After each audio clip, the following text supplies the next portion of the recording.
All right. I want to tell you guys the story of how our family of 10 moved to Guatemala for a 6-month contract and why, after 4 years, we're still here. But we're going to grab a coffee and hit the road for some errands while we chat.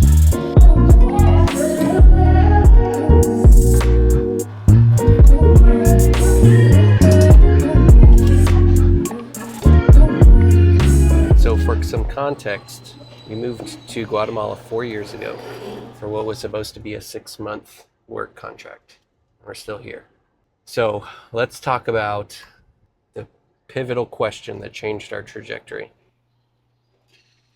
So, the job I came out here for was for a company that had bought a small boutique hotel and wanted me to come just transition management from the old crew to their new team. So 6 months, we were going to be able to get everything in order, and then we would move back to the States. And it just so happened that I had left my company that I had built in Baltimore, coffee company, and we were just traveling the U.S. in an RV. So the family was already in adventure mode. So we parked the RV, loaded up our 6 kids and my wife, and flew to Guatemala, knowing nothing about where we were going. Never visited Guatemala, didn't speak any Spanish. We had 6 weeks from when I first got that phone call until we landed. And so in 6 weeks, we crammed as much Duolingo as possible. But we landed and found out Spanish is not the first language in our little village, which was a shock to me. I thought that was everybody in Central and Latin America's first language. I was completely oblivious to the fact that there's a huge Mayan culture in Guatemala. Over 50% of Guatemala is Mayan, and there's 22 distinct Mayan languages that are still spoken. The language in our little town is Cachiquel, and that's what everybody here's first language is. So the younger generation is very fluent, but especially the older folks, a lot of them don't know a lot of Spanish. So that was an interesting cultural, unexpected thing that we weren't planning for. But we got here, and generally speaking, we fell in love with it. The views are beautiful. The weather is beautiful. We're on Lake Atitlán. It's a really big lake. There's multiple towns around it. I think there's something like 15 or 16 different towns around the lake. A lot of boats are used to go between the towns. As picturesque as you can imagine. It's also up at over 5,000 feet. It's almost exactly the same elevation as Denver, which, even though we're so close to the equator, it makes for absolutely perfect weather. It's San Diego type weather all year round, low 70s, upper 50s to low 60s at night. It's fantastic. The whole hotel has no air conditioning and no heating. It has fireplaces for the ambiance, but it's literally year round is just the perfect weather. So it didn't take us long to fall in love with Guatemala, with the views, with the climate, with the people. And one of the things that we found when we got here was, as we got to know the local employees that kind of were transitioning with the hotel that would stay on and continue working, there was a 14-year-old girl named Maribel, and she always had her 8-year-old brother with her at work. She worked full-time. Neither of them were in school. And the more we got to know them, figuring out how to talk to them, learning more Spanish, we were in intense Spanish, 5-day-a-week Spanish classes. The more we got to know them, we got to know their story, the more heartbreaking it was. And the more we felt like maybe we could help them in a way that we hadn't planned on being involved when we first moved here. Again, thinking it was just a 6-month contract, we weren't super invested when we showed up. We thought it was going to be a fun adventure and we would move on to the next thing. But we got to know Maribel and her little brother Anthony and found out that they had lost both of their parents the year before. So Maribel at 14 was on her own. She was the breadwinner. She was taking care of her little brother and doing the best she could. She actually lived in a little house right next door to the hotel, shares a wall with the hotel. The owners knew their story. The previous hotel owners had known their story, and that's why they hired her to just kind of help her in the best way that they could. We got to know their story. We They just fit in our family age-wise. Maribel was just a few months younger than our oldest daughter. Anthony was just a month or two older than our son Cameron, and so everybody just kind of fit right in. And so we asked them a question that we knew would probably change the trajectory of our family, and hoped that would change the trajectory of their family for the better. And so we asked them if they would like to be adopted. And we told them, that's a big question. Take some time and think about it. Talk it over, and when you're ready, let us know what you think of that idea. And the very next day they said, we absolutely would love to be adopted. And so that set us on a different trajectory.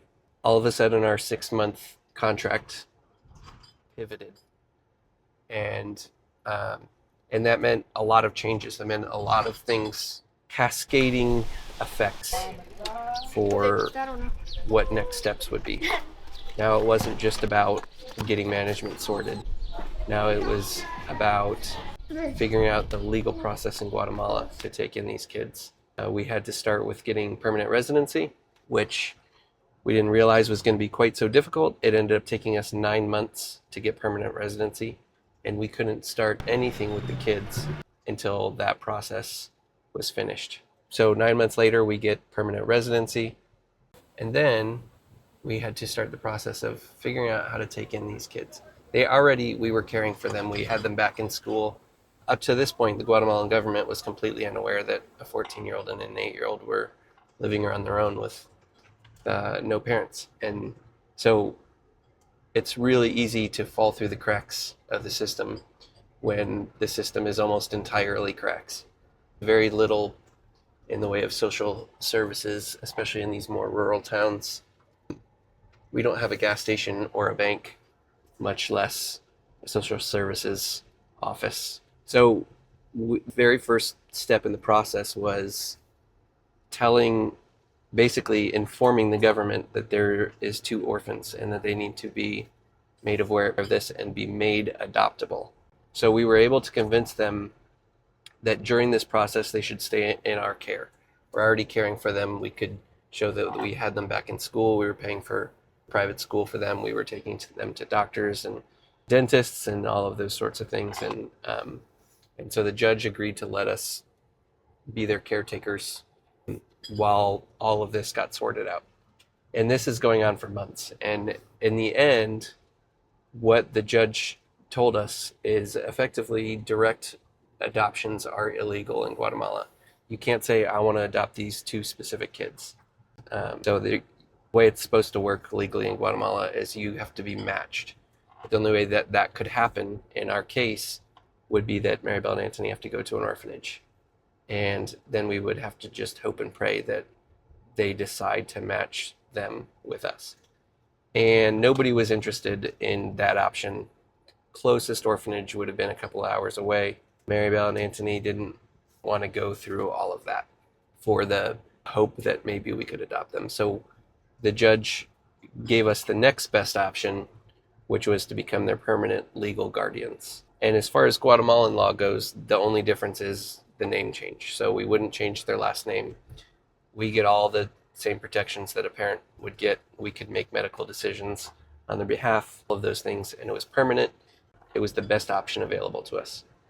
And so after a year and a half of going through this process, we were able to get permanent legal guardianship. And that was a pretty great solution for us. So that allowed us to apply for Guatemalan passports on their behalf. So we got them passports. We were able to apply for U.S. visitors visas on their behalf. And so in August of last year, we were able to take the kids for the first time ever out of this part of Guatemala, first time ever leaving the country, first time ever on an airplane. And our whole family went back to the States for a 3-week visit, which was great. We hadn't been visiting much. I mean, we had been in Guatemala for over 3 years at that point. And I had gone back once or twice for paperwork stuff. Carly had gone back once or twice for paperwork stuff, but as a family, we hadn't all gone back together in quite some time. And so now we got to bring Maribel and Anthony along, and as part of our family. And so we went to Florida for a week and spent a week on the beach and on the Gulf Coast of Florida. And then we went up to New York City and spent almost a week in Manhattan. And then we went to my parents' little farm in kind of the Charlottesville, Virginia area, and had a blast. So we were able to show them quite a big, broad spectrum of what the U.S. is about. Got to see the beach, got to see a big city, got to see farm life, and we had a blast. And during that time, the company called and said they are not doing well as a company, and it looks like they're going to go out of business. So August of last year, I can't remember when of last year, sometime last year, basically found out I didn't have a job anymore, and I wasn't going to be getting any more paychecks. And the property where we were living, the hotel property, was going to revert back to the previous owner. And we didn't have, because we didn't have a full adoption that the U.S. would recognize, we couldn't get Maribel and Anthony citizenship in the U.S. And so then we had to decide, what are we going to do? We're stuck here. We're now a family of 10 stranded in Guatemala. What's the next step? So this is what we're doing. This is what this YouTube channel is going to be about. This is what we're inviting y'all along on the ride for. We are going to start a coffee company. Coffee is the world I came from before this hotel, and love Guatemalan coffee. We actually started a little cafe and roastery in the hotel. We had already been talking about this. We had kind of built out a bit of a brand. We've got a logo and a name. And so now we're going all in. We're going to build this coffee company, and that's how we're going to stay in Guatemala, at least for the time being. So we want to invite you guys along to be a part of that. We want to share this crazy story. We really should have been filming this from the beginning, but we just want to bring you guys along on this adventure. We're all in. We're committed to being in Guatemala, to building this coffee company. We're excited. It's a little scary, but we're going to get this figured out. So if you guys think that this is an interesting story to follow along, please subscribe, share it with people. Comment below if there's things that you're interested and want to know about as far as life in Guatemala, as far as starting a coffee business. Whatever you think would be interesting, we'd love for you guys to be a part of this. So that's the plan. So tune in. We're going to keep this thing going, and we'll see what happens. This is our fun adventure in Guatemala. So welcome to Tecoa Coffee. Let's go.